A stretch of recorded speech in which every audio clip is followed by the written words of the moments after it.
morning, everyone. My name is Eider Gomez, and I would like to thank you all for being here. We are very fortunate to have these awesome speakers in this panel. And first of all, I would like to give you a little bit of feedback about how we are going to do this. They will all, both of you here online too, present their presentations, and then you will have time for questions, okay? So first off, presentations, and then... Oh, perfect. I will screen share then. Yes. Thank you so much. And while you are doing that, I'll briefly read your introduction, okay? Okay, so Brennan White is a literary studies PhD student at the Universidad Complutense de Madrid, whose work focuses on the intersection between myth, culture, and trauma. His bachelor's from Northern Michigan University is in English literature, and his master's from the University of Leeds is in religion. He has written for Oxford's The Year's Work in English Studies on J.R.R. Tolkien and C.S. Lewis, and worked as both a journalist and editor for several publications, including Passages North Literary Magazine. He has also taught classes at Bethel University on Tolkien and the Myers-Briggs Type Indicator. Brennan's background is in musical theater, improv comedy, and modern dance, which he utilizes daily to distract himself, ensuring he always feels his imposter syndrome. So, please. Can you see it now? Yes. Okay, Perfectly. wonderful. Sorry about that. No. All right, deal. Did you hear everything so far? Sorry. No. I don't know why we locked out. So okay, perfect. I'll start over then. Well, Thank you. welcome. Thank you, everybody, for having me here. It is an absolute honor, and I'm sorry I couldn't be there in person, but thank you regardless. And my goal today is to demonstrate how fairy tales reveal culture and how our knowledge of that culture, which is essential in the field of folklore studies, can help us to learn more about our myths. So I'm going to start simply by introducing you all to one of my favorite books, which is this book, Fairy Tales and the Art of Subversion by Jack Zipes, which unearths the process of the development of what we call fairy tales.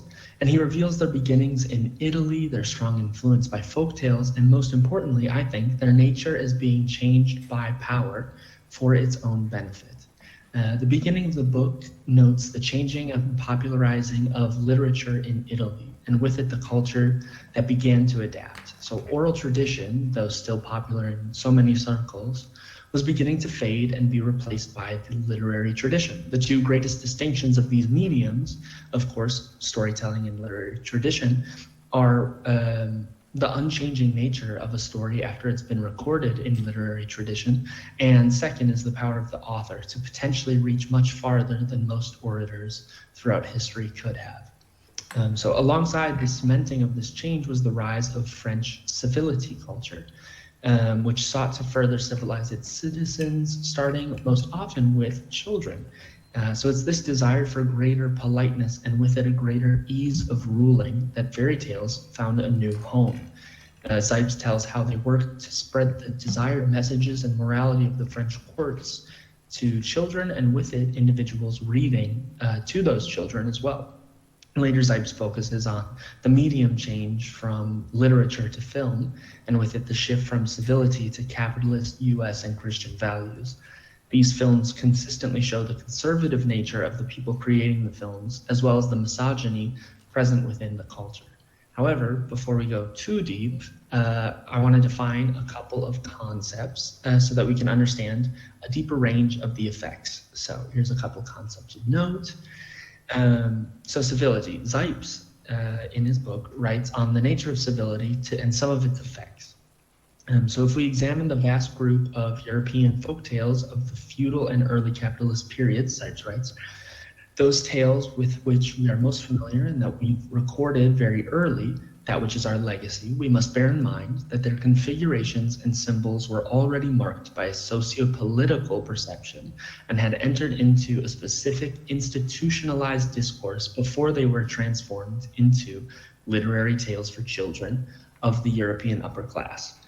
By the time that the oral folk tales, originally stamped somewhere by matriarchal mythology, circulated into the Middle Ages, they had transformed in different ways. Vis-a-vis, the goddess became a witch, an evil fairy, or a stepmother. The active young prince was changed into a hero. Matrilineal marriage and family ties became patrilineal, and the pattern of action that concerned maturation and integration was gradually recast to stress domination and wealth, which, as I've talked about a little bit, goes into the power. So we have some of the results of this civility and what it has done and resulted in, but what exactly is a fairy tale and how does it specifically lend itself to civility and control? Well, Zipes defines fairy tale as a symbolic act infused by the ideological viewpoint of the individual author. And here it is important to add that the fairy tale for children cannot be separated from the fairy tale for adults, Zipes writes. So the person reading it is just as much absorbing it as who they're reading it to.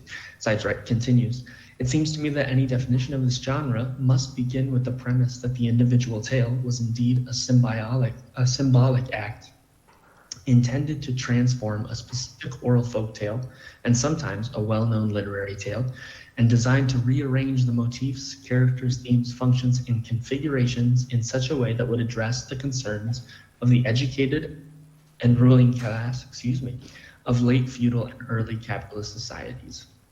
So we've seen a little bit of civility, a little bit of the fairy tale, but now for power. And this is where Foucault comes in, with his definition of sovereign power, which is the type of government that is happening during the recording of many of these fairy tales. So Foucault writes, as you can see, sovereign power comes into play only at specific points where law or rights have been violated and can only act to punish or restrain the violation. Thus, Foucault suggested that power in this instance was essentially a right of seizure of things, time, bodies, and ultimately life itself, vis-a-vis execution, etc. So sovereign power prohibits, confiscates, or destroys what sovereign judgment pronounces illegitimate.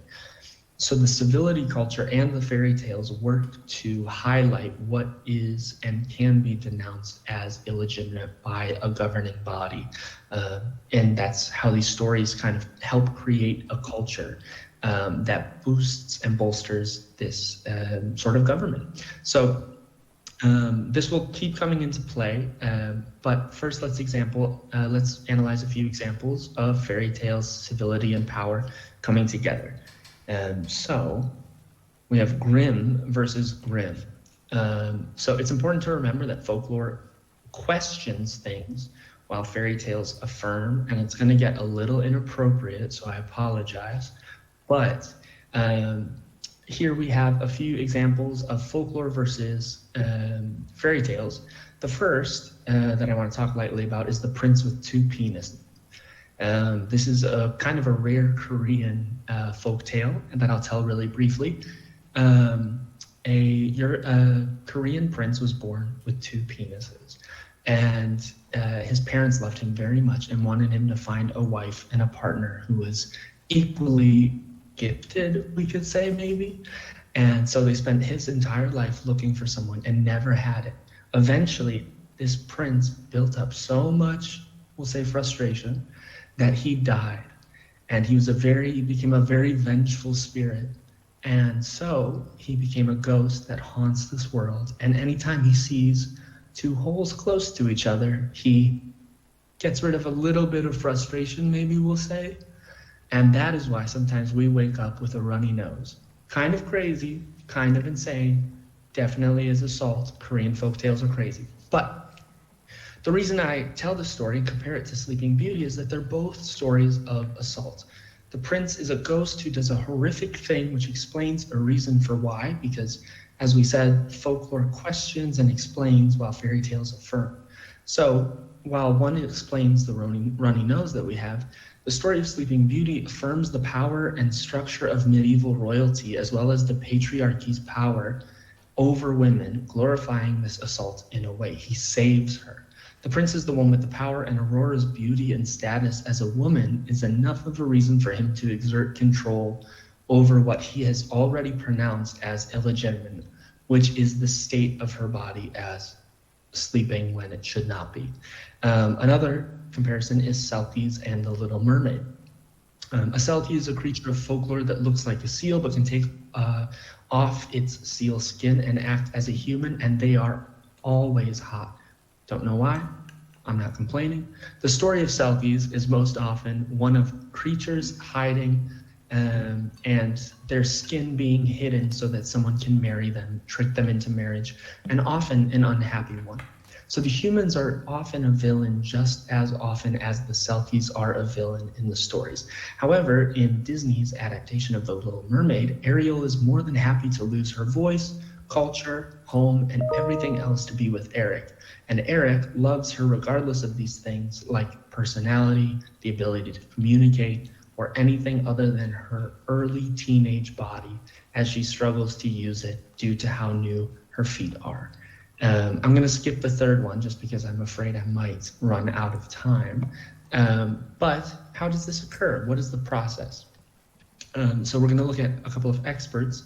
And we have pictured here Merlin Stone, Joseph Campbell, Maria Tatar, who are all brilliant scholars that the fields of myth and folklore owe a lot to. But Maria Tatar and Joseph Campbell are perhaps some of the biggest names in myth and folklore, and Campbell certainly is the most well-known in the popularization of the study of myth. But in Tatar's book, The Heroine with 1001 Faces, which is very much a critique of Joseph Campbell, she writes, in the grammar of mythology, Campbell argued women represent the totality of what can be known. He correctly intuited that the mythical imagination links women with knowledge, often in insidious ways. The hero, he added somewhat craftily and cryptically, is the one who comes to know. In other words, women never need to leave the house. They are paragons of beauty and the reply of all desire. As mother, sister, mistress, bride, they are the bliss-bestowing goal of the hero's quest. And to drive home the point that women are the best when lifeless and inert, Campbell enshrines Sleeping Beauty as the fairest of them all. She is the incarnation of the promise of perfection. So if we look at other examples, stories of Eve, Pandora, and the story of Bluebeard, they all tell a very similar story of a female figure who's framed as being too curious for her own good. And the lesson that's learned in each of the stories is that women are better off being still and quiet. Just as perhaps the most famous mythologist ever, as we've just heard Joseph Campbell said about Sleeping Beauty, that she is the incarnation of the promise of perfection. Though certainly not intentional on the part of Campbell, the statement is a glorification of rape and the process of dehumanizing women. It's rape because if her potential eternal sleep interrupted her ability to have a child, then for Campbell, she wouldn't embody perfection. So this dehumanizing process, once again, for Campbell, is because she's as close to perfection as she can be for him in a state in which the only thing she's capable of doing is breathing, looking beautiful, and getting pregnant. So this is how misogyny and patriarchy historically have worked to affirm each other, and even in the most famous educators on myth and in myth, it's not always addressed, but these are leaked from these fairy tales that we assume, as in Campbell's idea, are from more than outside of us. So he believes that these are eternal principles that always repeat, and that is a horrible affect to something that is culturally problematic that we have. So next up is cultural evolution. So why we don't need to sit and believe that these are eternal principles. Changing culture means changing stories, myth, folklore, etc. Culture is more than something that helps shape our ideals or colors the way that we see the world. It is in fact something that has and continues to shape our bodies, brains, and every moment of our days. According to a study conducted by Uchiyama, Spicer, and Muthukrishna called Cultural Evolution of Genetic Heritability, the the relationship between culture and genetic heritability is significant and can influence the body through ways of trauma, skills, or even physical traits. So when we say that our cultures change, much like in the examples here on the slides, we also are watching our bodies, minds, and DNA change over time. So this misogyny that we've covered so far is not simply something that's in stories again, but lasts in our very bodies and intergenerational traumas and identities that are passed down and kind of kept in cultural snapshots of our stories and folklore. So what are some examples? Well, first I was gonna do Bluebeard, but we skipped that one in favor of a more modern example, which is Superman. So Superman is the fictitious realization of, first and foremost, Nietzsche's Übermensch. Through his superior strength and values, he's capable of imposing a non-religious ethical code onto the world around him. Lucky for most, it's a code that helps the majority of people and punishes those who wish to do harm. While in the beginning of this creation, it wasn't as well known about the character, but it is easy to see the effect of Superman and his golden moral standard being used in comics to show his readers, mostly young boys throughout history, where morals should stand, begin, and end for them. So perhaps the most heinous example of this is the famous World War II time cover in which Superman submits that it's okay to slap a Japanese person. While the context was not necessarily in hopes of encouraging violence against Japanese Americans, and instead hoped to encourage the purchasing of war bonds, the effect was more hatred for Asian Americans in an incredibly difficult time. But the exact opposite is also true in the case of when Superman fought the KKK on the radio. And many kids, including the children of these Klansmen, started playing games like Police versus KKK. This is when the police were all good in the US, supposedly, and would arrest KKK members. So this reportedly had a massive effect on some members who quit as a result of this Superman story arc. So while Superman has most often been a US nationalist throughout his time, though it's been questioned much, much more since the Vietnam War, Superman has also been an immigrant, or more specifically, an illegal alien in the US. Thus, the story of Superman is naturally one of left-sided values, and these more modern titles have explored that much, much more than with our own morality and cultural ethics that have changed along with Superman. This status as both immigrant and Übermensch makes Superman an incredibly complex character in a country that, at its foundation, was a group of white men who wanted to believe themselves to be superior and utilized immigrants and slaves to attempt to reflect that. So we've seen him change along with the culture, the people, and so on and so forth. And again, I would submit that while we've seen this in folklore, we've seen this in fairy tales now, I think we can finally get to myth. So while there's plenty of other examples, I think the largest example takes place in the beginning, which is a Bible pun. So I'm going to start with Asherah. Asherah, for those who don't know, is a goddess from the Canaanite pantheon, the very same one where Yahweh, the Hebrew and Christian God, is from.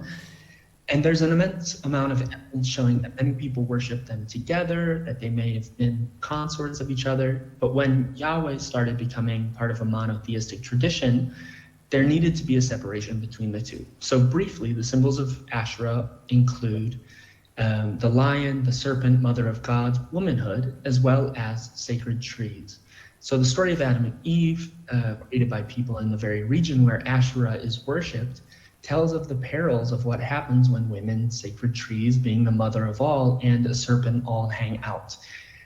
Blaming women for something because of curiosity, like we talked about with the examples of Eve, Pandora, and though skipped, Bluebeard, Eve is potentially caught in the crossfire as this potential propaganda meaning to vilify Asherah and not women occurs, but clearly without cultural context and with the shifting of patriarchy, this meaning changed for the majority of its readers, and with it solidified in a much more directly misogynistic tone. So I'm not submitting that the creators were not misogynists, simply saying that the symbols that inform this myth and give it meaning have changed, and that should always be a part of retelling any of our myths. So in conclusion, thank you very much for the time. And Myth can, in fact, be understood much better when cultural context is provided. For mythologists to enter into the next stage of study and interpretations, I believe that we might need to begin to borrow more regularly from fields like archaeology and anthropology to treat myth like the cultural bound, living and breathing artifact that I believe it is. Thank you very much.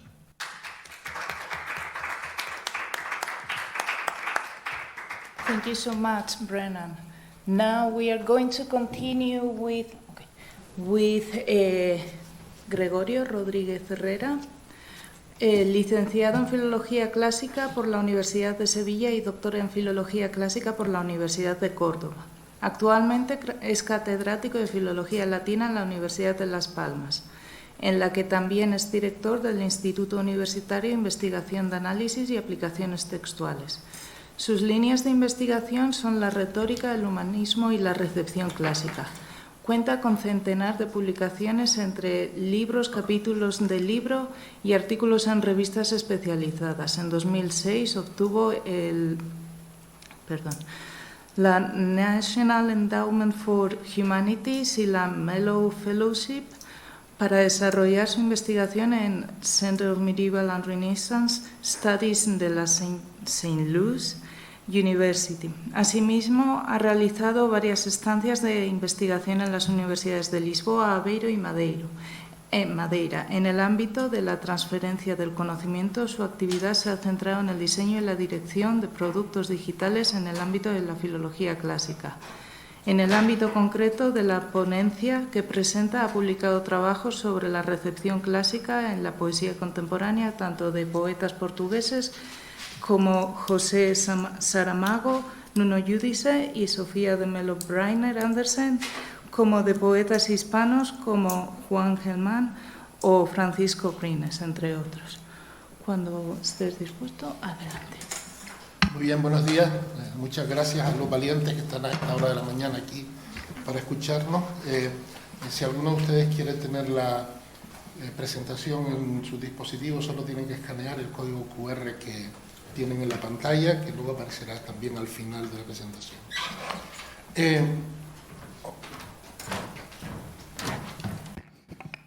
Gracias.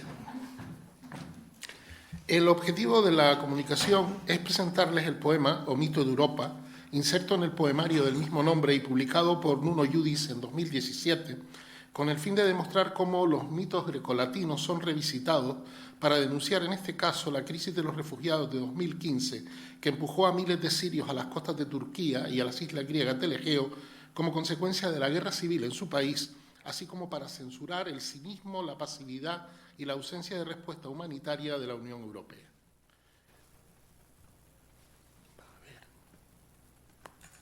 Bien, en este poema, Nuno Giudice ha revisitado los mitos grecolatinos para tomar autoconciencia de la realidad política, de la crisis humanitaria y la deshumanización de la sociedad europea ante esta catástrofe humana. Así, el poema actúa como un dispositivo de memoria cultural mediante la evocación de mitos clásicos para preservar el recuerdo de esta crisis y del sufrimiento que provocó. En este sentido, el poema no solo denuncia la crisis humanitaria, sino que también se erige como archivo poético de la memoria colectiva, donde las voces de los refugiados encuentran resonancia a través de la intertextualidad con figuras míticas. Esta crítica se enmarca además en una desilusión general por el concepto de Unión Europea que salpica todo este poemario, O mito de Europa, publicado en 2017, como ya dije, y que se anticipaba también en Navegação da Caso de 2013, tanto por la crisis de refugiados como por la crisis de los rescates bancarios.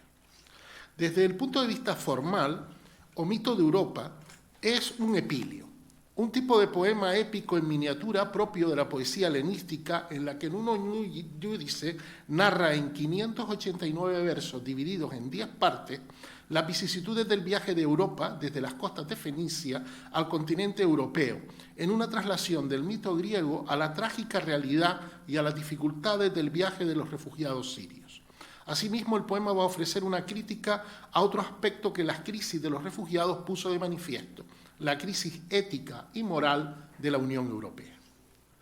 El título del poema, O mito de Europa, juega ya con la polisemia del término, es decir, Mito como narración maravillosa situada fuera del tiempo histórico y protagonizada por personajes de carácter divino o heroico, una definición que podríamos discutir, pero no vamos a discutirla ahora, y por tanto en la línea de la recepción de la cultura clásica, pero también mito como algo a quien se atribuyen cualidades o excelencias que no posee. En este caso es una crítica a la Unión Europea, quien olvidó claramente sus principios fundacionales, como rezan en el artículo 2 que tienen en la pantalla. Por lo tanto, podemos decir que en Uno Iudis nos plantea ya desde el principio que la Unión Europea, que Europa, tal y como la concebimos como unidad política, es un mito. En todo el poema, la presencia de la cultura grecolatina se evidencia de manera directa e indirecta y son el vehículo de la crítica del poeta y de la descripción de una realidad desgarradora. Sirvan de ejemplo los versos finales de la tercera parte del poema. Los textos que están en portugués los voy a traducir directamente para mejor comprensión de todos, ¿no? El poema dice así: te sumergimos de entre los muertos anónimos que llegan a la costa y traen consigo aún los gritos de los fugitivos, las imágenes de la sangre, los pedazos de cuerpos que emergen de las rocas y los restos. Te llamé Europa, que podría ser Siria, Babilonia, Fenicia, la natural de Alepo y Palmira, la simple nómada de un desierto que todos los destinos maldicen.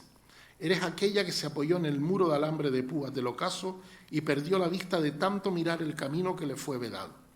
Ese lamento que nadie oyó, la queja susurrada que el viento cubrió, el grito sin objetivo que se confunde con el silbido de la locomotora que nunca viste pasar. Ningún exilio, ninguna fe, ningún nombre forma parte de quien eres. En este fragmento, desde nuestro punto de vista, la clave de bóveda del poema, Nuno Iudis centra claramente la intención de la obra. De un lado describe el mar como un nuevo campo de batalla en el que se vuelve a sufrir la matanza de inocentes, en donde los cuerpos se desgarran y aparecen en pedazos esparcidos por las rocas. La guerra comenzó en Siria, pero ha continuado durante el viaje. La llegada a las playas de Europa no trae la paz, son lugares inútiles. La playa es un cruel mirador rodeado de alambres de espino que impide alcanzar el deseado bienestar, la añorada seguridad, el olvido de la muerte. Europa se manifiesta como símbolo de cualquier lugar, de cualquier refugiado, pues podría llamarse igualmente Alepo o Palmira. Y por último, define a cada refugiado por sí mismo, por su humanidad, no por su fe, su patria o su raza. Lo importante es el ser humano, no sus circunstancias. Para Nuno Iudis no se puede ser solidario en función de estas, sino por la condición humana per se. Asimismo, el poema es complejo en su contenido y en su interpretación, pues participa de la realidad mágica propia de los relatos míticos para describir una realidad descarnada. Sirva este fragmento en el que Homero, las Erinias, Helena y una referencia a Urano se combinan para expresar la expresión y la muerte que está en el origen y en el final de todas estas crisis migratorias. Y el cielo extiende su vacío sobre las procesiones de ciegos, que buscan el camino guiado por el más ciego de todos, el poeta que antaño cantó días de triunfo y fortuna. Las erinias ya no se disfrazan de sirvientas, y su vuelo asola el horizonte al que se han pegado como imanes que ninguna mano se atreva a tocar. Y las veo cortar con sus uñas las venas del océano, viendo correr la sangre mezclada con el púrpura del atardecer. Las manos que asfixiaron a la más bella de las griegas se pegan al cielo, raspando las rendijas de donde podría surgir un dios, y describen las palabras del caos en la línea del horizonte con la caligrafía precisa de un niño aplicado. Además, el poeta como voz omnisciente se sitúa no solo como denunciante de la tragedia, sino como testigo y voz eterna de los abandonados, de estos refugiados olvidados. Así lo va a manifestar claramente con los últimos versos que cierran todo este largo poema, que dicen así: yo, aquí, en los caminos del mundo, al encuentro de las bocas que perdieron la voz. En el poema, los espacios geográficos se vuelven espacios míticos. Así, en un guiño a la Odisea homérica, en la que Ulises, al llegar a la isla de Polifemo, una isla de peligros y crueldad, se presenta como nadie, en el mito de Europa de Nuno Iudis, la isla a la que arriban los refugiados se denomina Nada. Nada es esa playa europea en donde, en vez de libertad y seguridad, los náufragos encuentran un campo de refugiados. No arriban a la Europa de derechos y libertades, sino a un terreno apátrida sin esperanza. Esta nada abre el poema en la parte primera y lo cierra en la décima y última. Así pues, este espacio sin expectativas, desilusionante y abusivo, envuelve toda la autorreflexión del poema. Todo empieza y acaba en esa nada a la que han llegado los refugiados tras los peligros y vicisitudes. Comienza el poema con estos versos. Aquí estoy yo, ante las puertas de la nada, buscando mi voz, sosteniendo con las manos el hierro con el que voy a golpear esas puertas, el vientre de madera que quiero abrir para entrar en el paraíso ensangrentado de un pasado ensordecedor, o en el oro frío de un cielo futuro, como alguien me enseñó en una catequesis de ocios. Debemos destacar que la elección del término nada no es meramente estilístico, sino que constituye una estrategia de despersonalización que refleja la invisibilización de los refugiados en el discurso político europeo. Nuno Judiz recupera estas voces silenciadas y las inscribe en el imaginario mítico para garantizar su permanencia, al menos en la memoria cultural. Los dioses y héroes, Zeus, Eneas, Odiseo, Menelao, que aparecen en la obra, simbolizan al europeo insensible, interesado, explotador y expoliador de la miseria de los que emigran, de los refugiados emplujados por la propia inacción de la Unión Europea. De todos ellos, es Eneas el más ampliamente tratado y descrito. Nuno Judiz parte de la simbología clásica del héroe troyano, es decir, un exiliado que emprende un viaje marcado por la pérdida, el duelo y la nostalgia, pero en el que todo ese sufrimiento es parte de un plan mayor. Incide, por tanto, en la figura del migrante fundador. A partir de ahí, el héroe aparece en el mito de Europa como contrapunto a Europa, pues mientras que él fue un héroe fundador y en su viaje al Hades pudo ver el glorioso futuro de Roma, fue el guía de Dante en la Divina Comedia, sin embargo Europa es acusada de no haber sido capaz de traer a los inmigrantes con éxito. Dice así esta parte del poema. Así llegaste tú también un día troyano, huyendo de la derrota y de los incendios, y también del amante que te quería retener para siempre en sus brazos de miel. Y cruzaste el mar y el pasillo de sombras en el que ella se quejó del destino al que la condenaste, sin haberla escuchado. Exiliado fundaste a la tierra a la que pertenecemos, y hete tu sangre de la que nacemos escuchando el canto de ese Virgilio, que fue el guía de Dante en su descenso hasta el último círculo de los condenados. Me uno a ellos y recorro los rostros de los nuevos habitantes de la oscuridad, niños, adolescentes, las madres y los padres que se unieron a ellos, y veo el cuerpo inerte de Aylan Kurdi, la imagen de esa multitud que me abre paso, y desvía la mirada a mi paso como si me acusara de no haberlo guiado a la ensenada que le serviría de refugio. A partir de aquí, en este contexto de diáspora y sufrimiento, el poeta le da la palabra al propio héroe, a Eneas, y el propio héroe lo que nos dice es: os espera la nada, y es lo único que tendréis si llegáis aquí. Los personajes femeninos, por su parte, Europa, Dido, Helena o la Sirena, utilizan el estereotipo clásico para reescribirse a la manera de símbolos de las circunstancias de la crisis. La humanitaria, como consecuencia de la guerra de Siria primero, y la de los refugiados en las costas europeas de Grecia después. Así, Europa es calificada a lo largo del poema como una ninfa indefensa, opresa, exhausta y violada, pero esta Europa no es solo la mujer engañada y maltratada por Zeus en el mito. Es una especie de Galatea oscura creada por el propio poeta, en el que el mito se subvierte, pues en lugar de entregarse a una relación feliz, como se narra en el mito de Pigmalión y Galatea, esta estatua de arcilla se sumerge en el mar para huir de su raptor, un Zeus también metamorfoseado en toro. Y naciste de mis manos, modelada en arcilla de sílabas como la más oscura de las estatuas por las que pasé en la mañana de una ciudad desierta. Tu rostro caía hacia el espejo de una fuente sin reflejo, y el manto cubría la mitad de tu cuerpo, dejando que el sol lamiera la otra mitad con su luz aún húmeda de niebla. Y te vi sumergir los pies en el océano, hasta lo más profundo de su abismo, hasta el último pozo de oscuridad donde ningún ahogado descendió, hasta el más límpido instante de la creación, con tus pies de cristal y tu cuerpo semidesnudo, huyendo del abrazo de la tierra, de la voluntad de posesión del toro que había descendido del cielo para poseerte con la ira de sus cascos y la fuerza estéril de su sexo impregnado de un lodo de nube. En este fragmento, Nuno Judiz nos presenta a Europa como un personaje a la merced de todos, del escritor que la modela y de los poderosos representados por Zeus. un personaje sin posibilidad de tomar las riendas de su presente y de su futuro. Europa, la Unión Europea, es un símbolo de un paraíso de dolor y sufrimiento. De ahí que Europa, en este caso el personaje, huya de Zeus y de una tierra firme de dolor y vuelva sus pasos al agua, al elemento primigenio, en busca de una especie de purificación. Recuerden que decía el poema «Ao mais limpio instante do creação», es decir, hasta el más puro instante de la creación.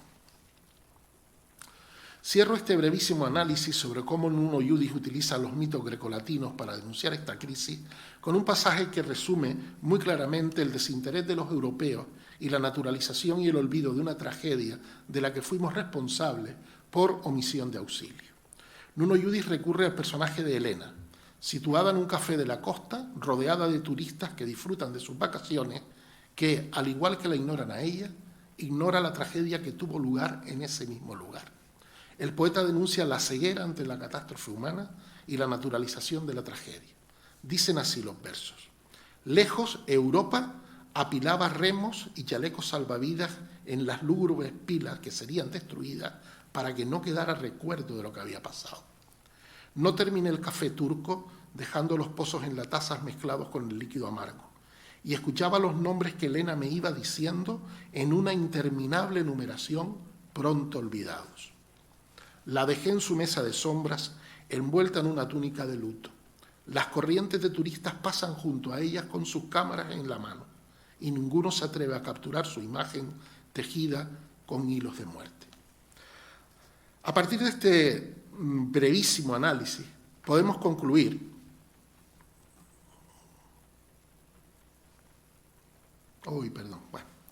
A partir de este brevísimo análisis, podemos concluir que la relectura de los mitos clásicos permite a Nuno Iudis establecer una genealogía del exilio y del sufrimiento, vinculando las experiencias de los refugiados sirios con la de los héroes fundacionales de Europa. Además del mito del rapto de Europa, los otros personajes que intervienen en el poema pertenecen a las obras literarias que podemos considerar fundadoras de la tradición occidental, Ilíada, Odisea y Eneida. De manera que Iudis no solo utiliza el mito fundacional de Europa para su crítica, sino que recurre también a los textos que transmitieron parte de esos valores y virtudes que han definido al hombre europeo desde sus orígenes y que en esta crisis fueron olvidados. Asimismo, queda de manifiesto que la dimensión trascendente del mito mantiene su vigencia para reflejar la realidad en la sociedad occidental, en este caso, la memoria de una tragedia.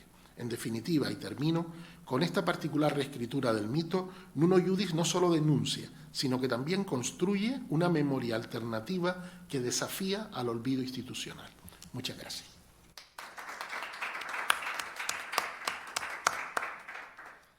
Muchas gracias por vuestras presentaciones y ahora es el turno del público de hacer las preguntas que quieran hacer. ¿Alguien?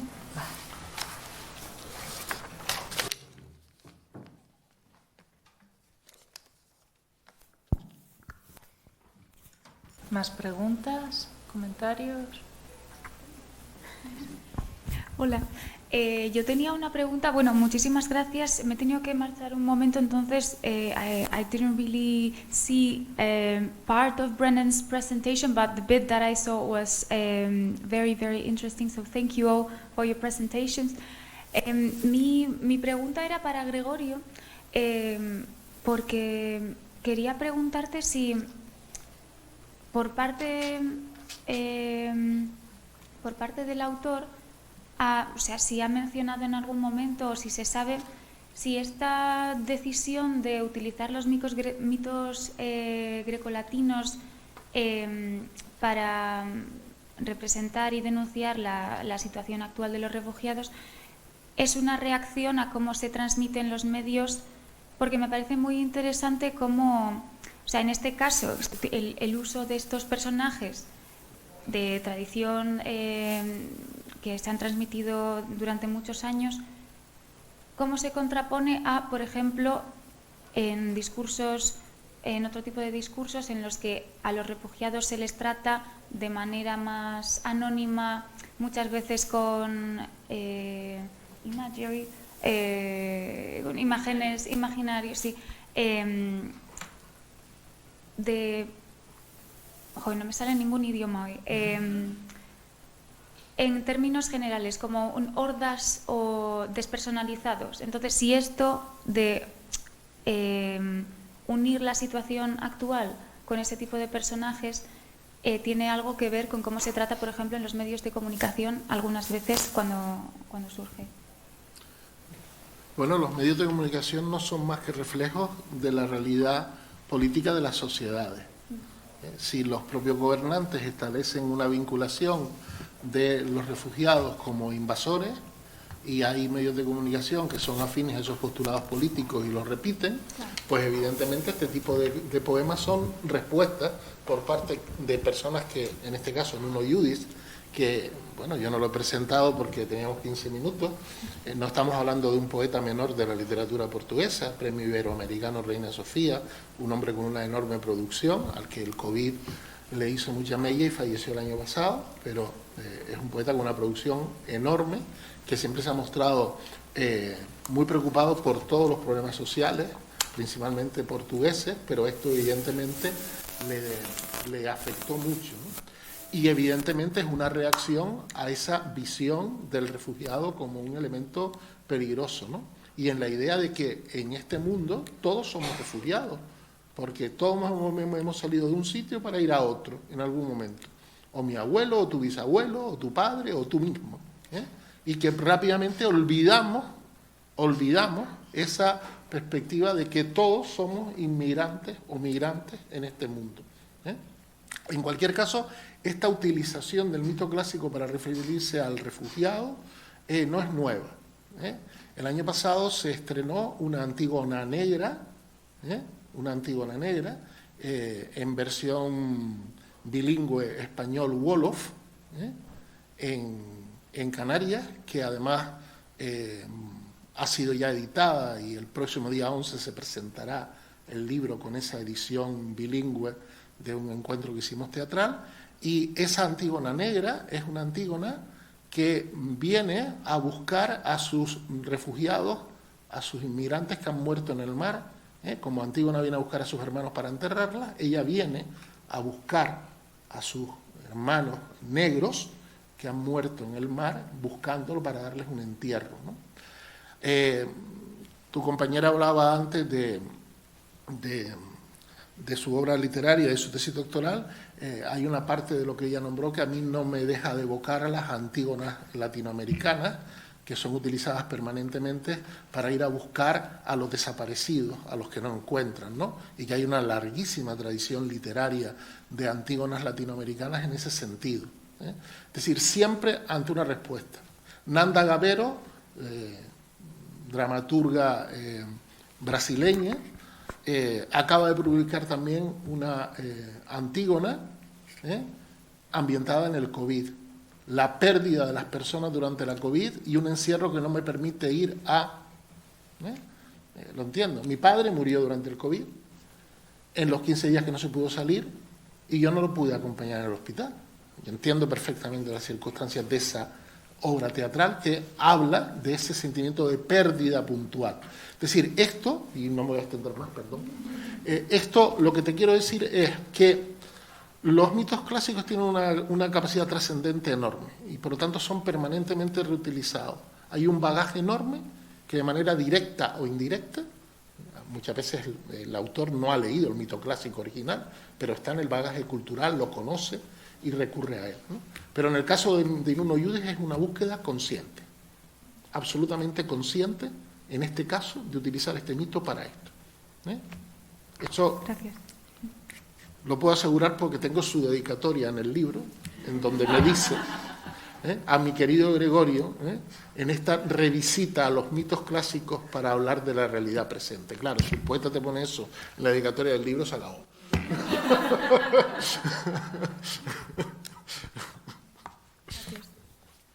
¿Alguien tiene alguna pregunta más? ¿No? Perdón, Vale. he acaparado un poco esta parte final, no, disculpa. tranquilo, que ha sido tú. Tranquilo. Pues muchas gracias por estar aquí, muchas gracias a los panelistas y a la audiencia. Thank you so much for being here, to panelists and to those of you who are here. I would like to give you another round of applause if you could join me here.